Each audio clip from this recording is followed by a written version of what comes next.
Hello and welcome to the Survivor's Guide to Life podcast. And today is episode 98, and our title is No Pain, No Gain. Actually, K-N-O-W, No Pain, No Gain. We're going to start with a treat today, and without telling you much more, what you're going to see next is a visit with Peter at the gym. Believe it or not, I'm in a gym, but it's not the one I normally go to thanks to COVID-19. So we have a lady who works with us. Anyway, so she set up a gym in her home. And I've been going to it 3 times a week and actually learning how to work out the right way. I've been working out since I've been, 13. So I've been working out a long time, but really have a lot of injuries from competitive sports. And this is a healthier way, a better way of working out.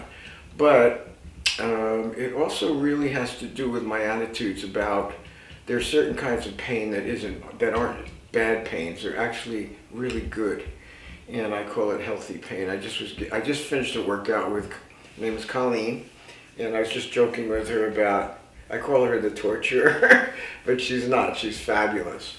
But what I mean is that there's certain pain that we benefit from. And no matter how difficult things are, I actually see strengthening coming and a resilience that I wouldn't have otherwise. I like a certain kind of pain because I know it makes me healthy and resilient and helps me get rid of certain kinds of stress and distress in my life. And it's a form of self-care that I really have great respect for. There's always been an element of pain that I've embraced in my life. It had to do with sports, it had to do with weightlifting, it has to do with competitive horse riding in a rodeo-like setting called cutting horse competition. I like to race cars as well. I like the adrenaline rush. But one of the things that I find that's really beneficial in all of this, and it is a very strong part of my self-care, is that it helps me stay resilient. I have other kinds of pain in my life too. My work is very painful, dealing with certain difficult, distressing situations in my personal life, very difficult. And I find that if I'm going to be there and really be responsive and empathic and good, I have to take care of myself too. But I also have a belief that there is such a thing as a healthy kind of pain. This kind of pain helps me get rid of a lot of the stress of distressing, traumatic situations that I help other people with. I decided long ago not to run away from pain or traumatic or difficult situations. It doesn't mean they don't have effects, though. It doesn't mean that I haven't had to learn an awful lot through helping other people through their pain and distress. One of the things I found out is that I certainly take on their pain too, being an empathic type of person.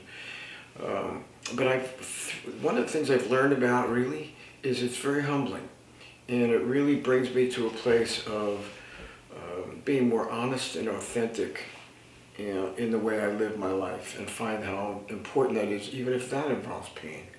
But being humble, really, for a guy like me who has so much pride, has come very hard. And I feel that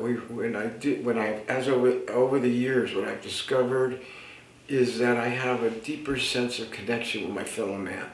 Suffering, pain, sickness, dying, death, it's all part of our lives. It's not one that we talk about very often or even want to acknowledge. But what I find is when I do run up against it now, and I'm involved in that an awful lot, and certainly in my personal life as well, the first thing I would encourage people to do is not to run away. And for those that are caregivers of loved ones, those are professional caregivers or first responders, all of those folks that are on the front lines of dealing with the very difficult conditions of life. I certainly don't have to say this to first responders and paramedics, but to many others, don't run away. And I know a lot of people that have a tendency when they see difficulty to want to run the other way and avoid it. Don't. You'll never build the character and the strength and the understanding of life and discover your purpose by running away. And I know, unfortunately, a lot of people have done that. I think being in this COVID-19 crisis and locally in our lives having so many major fires that have caused so much distress and for people, I think we're forced to face what I call extraordinary reality. And that is, we folks that are living on those front lines, that are there to come alongside others that are struggling and suffering, we know what it's like to live through it and the value of it for ourselves. So I think this is a great example right now because everybody is dealing with an extraordinary reality. We're forced to it and into it.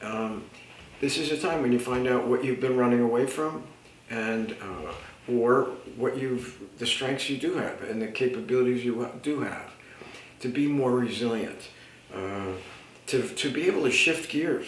A lot of people have been living a way of life that was very secure. They felt that they were really set and safe, and they discovered all of that disappeared and has been threatened, including physical health. And this one, COVID-19, it affects people in every way, but physical health certainly has been a great challenge, and it's a painful one.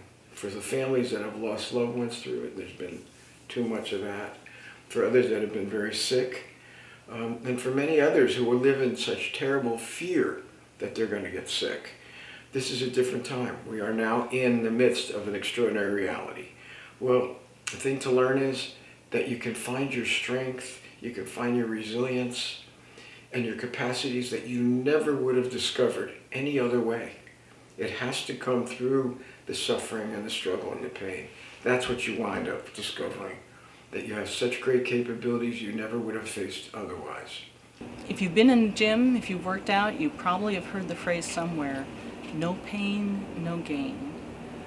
About 10 years ago, Peter and I wrote a blog that was a pun on that phrase. And at that time, our country was recovering from the Great Recession. And actually, for those of you who remember that year, there was a very devastating earthquake in Haiti that had demolished many homes and many people died. We wrote a blog at that time and we titled it No Pain, No Gain, but it was K-N-O-W, to know, to learn, to understand pain and gain. I'd like to share that with you now, and I'm going to actually read it to you. I used to love reading to my son. We had many fun hours reading Curious George, Dr. Seuss, The Boxcar Children, Hank the Cowdog, and the Narnia books. So I know this isn't story time. This is a much more serious thing I'm going to read. But Peter and I do believe very definitely that in hard times we can still have a happy ending.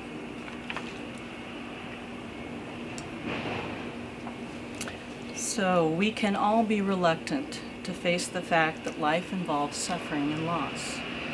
We'd rather think about what we feel entitled to and hold on to those things.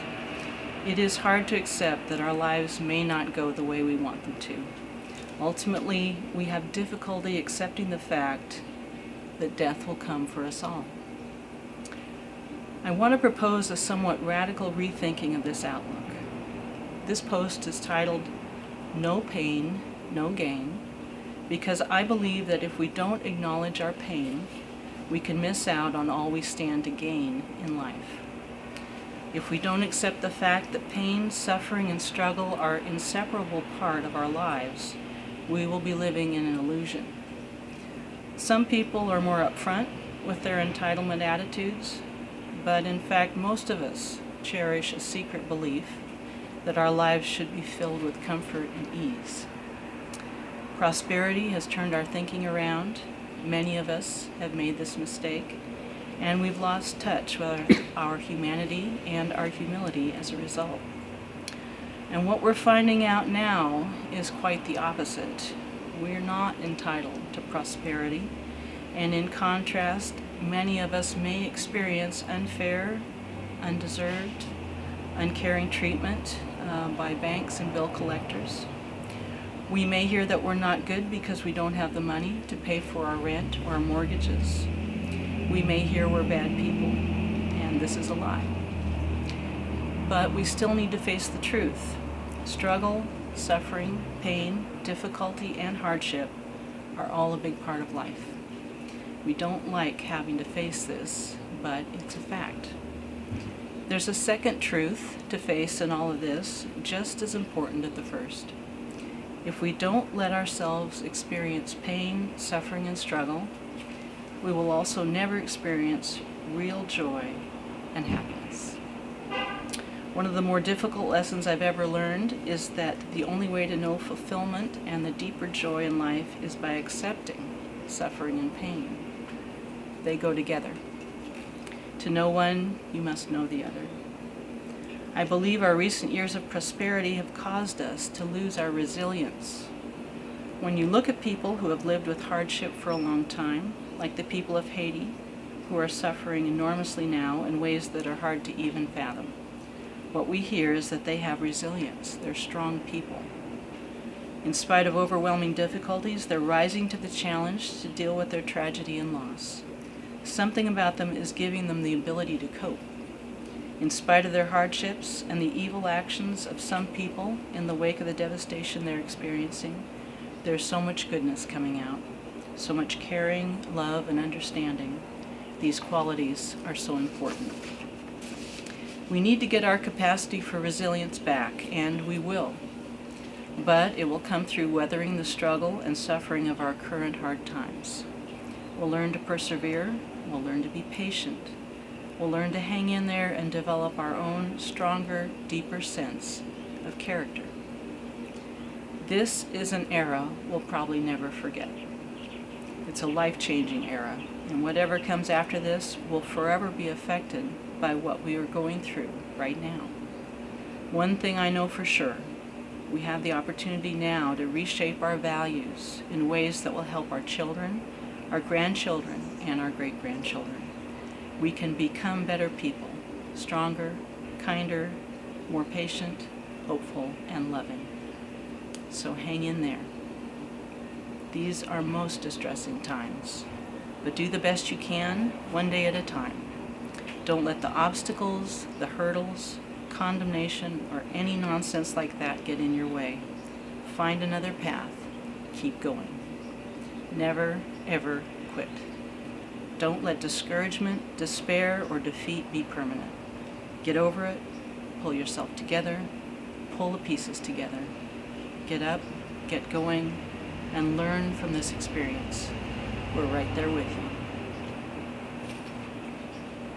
We almost have this attitude of entitlement that we deserve the enjoyment and the play and the good times and the financial security and all of that, but it's all in avoidance of something very much more real. And one of our papers we talk about that, and we also talk about something else that I think one of our papers is called No Gain, No Pain, No Gain, but it's the KNOW. Yeah. Yeah. Now, the reason that's important, there's a number of reasons. One is when you cheat yourself out of learning how to deal with and going through pain and struggle and difficulties and facing the difficulties in life, you also cut yourself off from discovering the deeper senses of joy and fulfillment in your life, and you can't have one without the other. And out of our attitude of avoidance and entitlement, we've actually blocked a lot of that sense of fulfillment, that sense of meaning in our lives and purpose. It does involve pain and suffering. It does involve facing the true conditions of life. Mm-hmm. Facing our fears. Facing our fears. We have a friend that we've done a couple of interviews with, Rennie Mayfield, and he goes to the refugee camps in Afghanistan and Iraq and all the other, in the Middle East, in Africa, and he spends an awful lot of time there. And he sees the incredible horrors and tragedies that these folks have gone through. And you would expect him to tell you how depressing and how awful it is. And that's not what he sees. He sees a strength in these folks, that they get back on their feet, and they develop a character of being able to survive these things and come out of it better than they were before. Well, interestingly, our paper talks about this. Our paper, the one I'm talking about, No Pain, No Gain, talks about just that. That when you look at certain situations, you would expect that it's just going to be so crushing, and they are painful, and I'm not minimizing that. And yet, out of it can come a deeper sense of understanding, a purpose, of meaning, a connection with your fellow man that you wouldn't have any other way. And instead of avoiding, it creates this connection with our brotherhood, our fellowship, with our humanity. And you know, I see it all the time. I don't take it for granted. But you know, the more difficult things that we deal with in life, and I'm dealing with plenty in my personal life with my wife and some with my mom, it's amazing the people that are coming through my life that have been dealing with such difficult situations. And they just come out of nowhere. And yet they move me to the extreme because they're so human and they're filled with heartbreak and tragedy. And yet I see a strength emerge from these people. And yet here they are coming into my life out of nowhere. You know, that is my spirit. I do see that spiritually, and I go, this is God's way, all right. And these people have a deeper sense of empathy for me, and I need it. But what I'm really interested in, why is it's so sincere and real? Because they're drawing from their own pain, their own experiences, and instead of indulging in the superficialities and the money and the pension plans and the security and everything else, they're drawing upon something so much more meaningful. The Survivor's Guide to Life is made possible through a grant from Sonoma Coast Trauma Treatment, a 501c3 public charity that relies entirely on donations from people like you. And we hope that what we brought to you today, what you've heard, has been of great benefit, and that you'll consider donating to Sonoma Coast Trauma Treatment at sctraumatreatment.org. We, the Survivor's Guide to Life, are on Facebook and Instagram, and we have a YouTube channel. We're on all the podcast outlets, and we would love to hear from you. Any feedback, any questions, please get in touch through one of those channels and let us know. Like us, share us. Also, you can get in touch with me. I'm Jenny at bernsteininstitute.com. We are at 707-781-3335. And we have this wonderful little booklet that Steve created with some principles that Peter has used and created through the years for how to make the best of times in hard times. I'll be glad to send you a copy.